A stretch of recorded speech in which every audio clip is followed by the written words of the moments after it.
Now, we're going to go have a talk with Ron and John over here. They're just twitching with excitement. Let's get an idea of what the Pottery Barn experience is really about. So, what do you guys have to... Holy shit! Yeah. Those are cockroaches.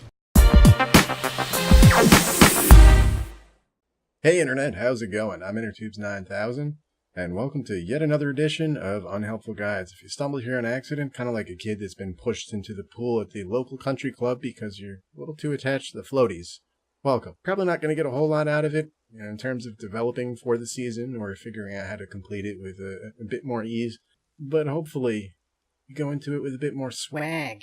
Yeah, that's right. This is what you're in for. Alright, the first thing you're going to need to do to get yourself prepped and ready for Season 15 is to get yourself in the right frame of mind.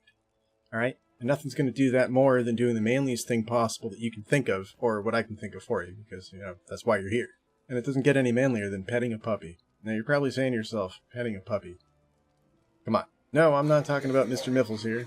I'm talking about a real puppy, the Diablo kind. And no, I'm not talking about these rather gangly ones. These look like they'd probably be found in Michael Vick's backyard. So no, we're not going to go with them. We're going to go with a completely different kind. Now here's the puppies we were looking for. And you're probably saying to yourself, they're looking at me like I'm a walking begging strip. And I would say semantics. Go over there and give these cuddly little guys a nice big hug. Diablo 3 style. Or, turn them into a fine red mist, whatever works for you. It's been interesting for me to see all of these places where you and the Nephilim have so much about your adventures with Mia and Ken. I feel like I was there. Trying times. So dramatic. Sitting in the waiting room of the DMV is not that bad, Tyrael. Okay, maybe it is. Well, doesn't this look fun? Look at that, everyone's gathered here to a little bit of body painting. Their friend there on the pedestal. Now, you might think that looks like a sacrifice, and I would say you're sorely mistaken, friend. It's a fun community event.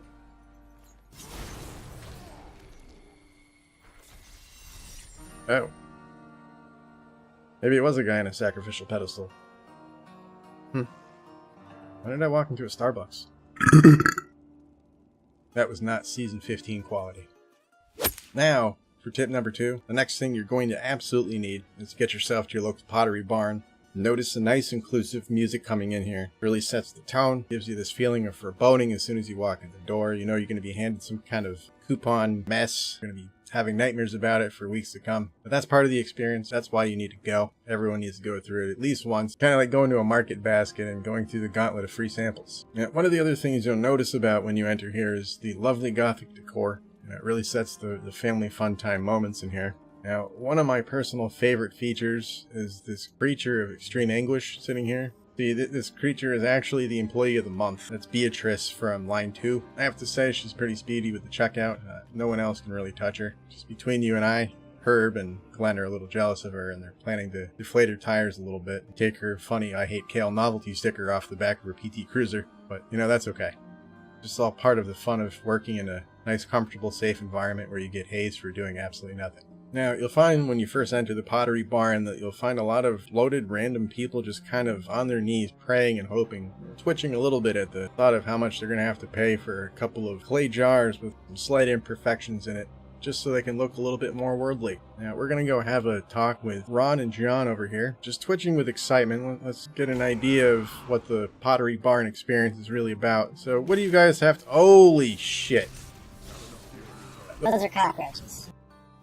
Alright, tip number 3 for being successful in Season 15. You gotta get to your local hypebeast store and get yourself the most hideous pair of kicks you can find. Now, it's gonna be quite the trial. You're gonna have to cross many hipsters, many hypebeasts. You may not know the difference between the two. We'll do our best to identify them. You can stay safe, get those rare kicks, and hopefully you can get them for the low monthly rate of $6.95 for 148 months. So one of the things you'll note about getting to the hypebeast location is they typically have a large moat with a horrible fall and a drawbridge just to keep out all the hypebeasts and all of the hipsters. You'll notice the lovely bloodstain up there with the crows feeding on that. That's a rare blood type that nobody's gotten to yet. So these crows are unfortunately turning into hypebeast mutants, and they'll be spreading around that they've had a feast that nobody else has had. It's an epidemic. Another thing to note are the hipsters who come in here with their American spirits ready to fire a burnt cigarette at you. Sometimes it takes on the embodiment of doing things before it was cool and runs right at you in an effort to singe your skin. Gotta be really careful of that.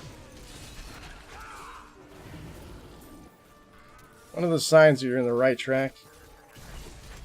Definitely the frigid women throwing their icy tendrils at you. But a definite sign when you find a European carryall on the ground. When, you know, reality, the rest of us know that it's a merce. It's not worth risking life and limb just to get this far, but if you're able to, and you happen across the hypebeast light, you know you're on the right track. You would think that it's some kind of fluorescent light, when in fact all it really is the cell phone light coming off all the hypebeasts taking pictures of the shoes that they're posting to Instagram. Now, one of the things you absolutely need to do to protect yourself from the rest of these hypebeasts is find these pylons that issue Axe body spray, because it's such a normie thing. It'll help them to stay away. Doesn't seem to be working at the moment, but get it to work. Well, we didn't find the hypebeast shoes we were looking for, or that was posted on Instagram, but we did find some hypebeast shoulders. I'd say it's a win-win. Now I just need to go talk to a bank and see if I can get out a loan for $150,000 from these shoulders. Not cool unless you've spent your entire life savings on it, or taken out a loan. Alright, tip number 4. By now you're probably famished, so you gotta sustain that big brain of yours. You gotta go get yourself the finest seafood buffet you can possibly find, and it doesn't get any finer than Long John Silver's, okay? So, upon entering the parking lot, the first thing you're gonna note, the overgrown shrubbery, and the man on his deathbed.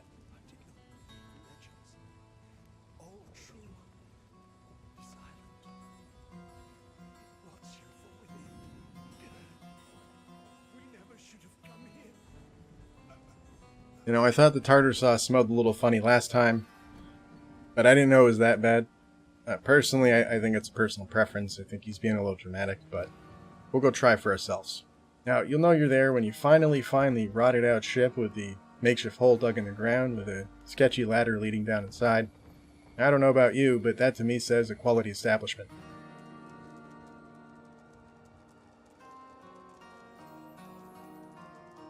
Now, upon entering, you'll find that the greeters area is lovingly lit with a tiki torch with a lot of scattered pottery everywhere, probably from the pottery barn we were at before, just to show you exactly how important that is in making an impression.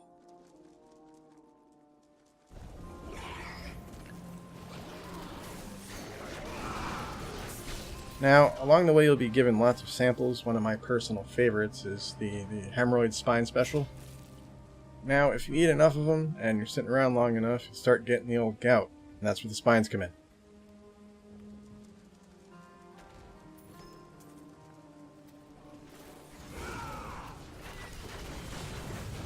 And don't mind the spiders that inhabit the area.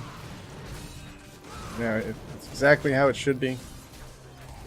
They've created this decor especially for you, so they know what they're doing. You know, take my guy here, for example. He's just so elated with everything that's going on. I just can't help but lay down and take it all in. Amazing. Now, one of the things you'll find at the random scattered buffet tables are the large chests full of steamed food. Now, let's crack this one open and see what we got here. Let's see, we got some old coins, a ring pop, what looks like a used catheter, and a gold tunic. Alright, now for the 5th and final tip. You're going to have to relax those big guns after you've been breezing through Season 15, and there's no better way to do that. The City is Victory Domination hot tubs, or what I like to call the VD hot tub for short. So the entire experience is quite the trip, let me tell you. So I'm going to give you a nice narration, curation, whichever you prefer, as we make our way there, because it truly is an experience. It's a journey. It's something that I think everyone needs to do at least once in their life. Now, you see the managers here kind of link up, and they like to get together and really share their ideas. You know, like this horrible burning chain they seem to have latched to each other. Now, I'm not sure if that's really for what they say it is, or if that's just being them tethered to the corporate world. Either way, you don't really find togetherness like that elsewhere, you know? It's a dying thing. It's really a shame. Now, the gentlemen here, they love to lob toothpicks at you. They used to work for a grocery store, giving free samples. I heard they actually worked for the Long John Silver's at one point, but you know what? I'm just glad that they have a job now, and experience is carrying over, because it's important. Now, in typical fashion in this channel, when we find a strange glowing cauldron, we drink that right up. Because if it's wrong to drink that, I don't want to be right. Now, I'm not entirely sure what this is. I think it's a mix of Mountain Dew and kombucha. Usually catches up to me on the old porcelain throne, if you catch what I mean. Now, these are the floor managers in training. They're a little bit bigger. We have HR right here, fully enclosed in a perfect bubble where nobody can hurt you. Now, I don't really know what the disco floor lasers are about. I think their method is a little archaic. They're from the 70s era. Again, it's a case of people being given jobs with archaic skills, but again, it's just nice to see people utilizing their abilities and feeling like they have an impact in the workforce. Sorry guys, I'm not into the whole saltwater option at the moment. Check back in 6 months after I take your survey, or the survey that I say I'll take, but never really will when I get home. Get right back to you on that one. Okay, so we've reached the final floor of our destination. This is really where all of the magic happens, let me tell you. Alright. So, to my left here, I have the premier floor salesman, Hal. You can tell that he's really into it. He's taken a piece of the hot tub and he's taken the liberty of stabbing himself clear through the forehead into his brain. So that's all he's thinking about 24/7. I'm not even sure that he even leaves here anymore. And, you know, I gotta appreciate the dedication. You know, when you cross someone who's really that much into their job, you know you're in the right place, or you're probably going to end up in a basement well putting lotion on your skin. Now, one of the great things about having Hal here is he knows everything there is to know about these Victory Domination hot tubs, or the VD hot tub. The one thing they can't really seem to explain is why every time I use one I get a strange itch in my nether region. And why does it burn when I pee? I don't know, we'll figure that out. Now, right here we have the accountant, Jim. Jim's pretty dedicated. He'd give you the heart from his chest if he needed to. As you can see, currently he's given to someone else. Doesn't really move a whole lot, doesn't really say a whole lot, but his dedication is really only rivaled by Hal up there. And up here we have the lovely intern, Bethany. Quite partial to the hypebeast hats that she picks up. As you can see, she's got an addition nobody else has. She's training to be a floor salesman here, learning everything there is to know about hot tubs. She's still a little green, but her level of expertise is quite impressive, to be perfectly honest. And over here is the former head of sales. This is Ben. Ben's a little salty. He tried to copy Hal up there by stabbing himself in the forehead with a piece of the hot tub, but kind of not working for him. He also managed to gouge his own eyes out at the same time. And now he's just kind of blind and partially mentally lacking a little bit. You know, trying to be PC here.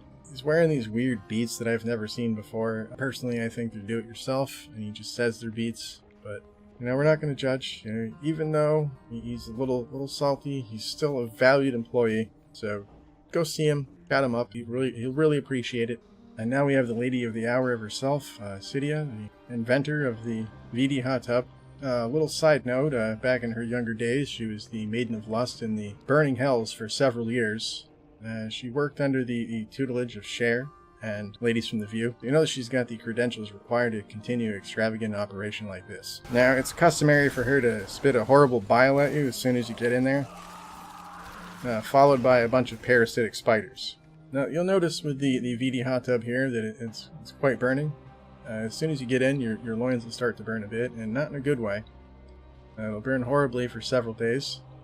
You may pee blood, but your muscles will be very relaxed.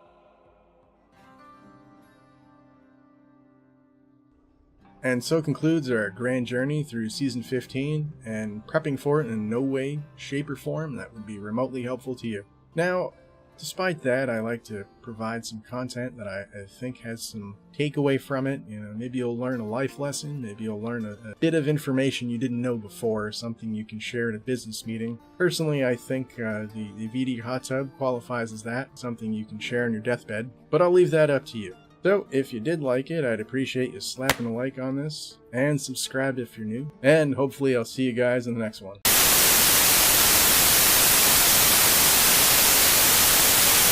Damn, this is a good investment. But why does my jock itch?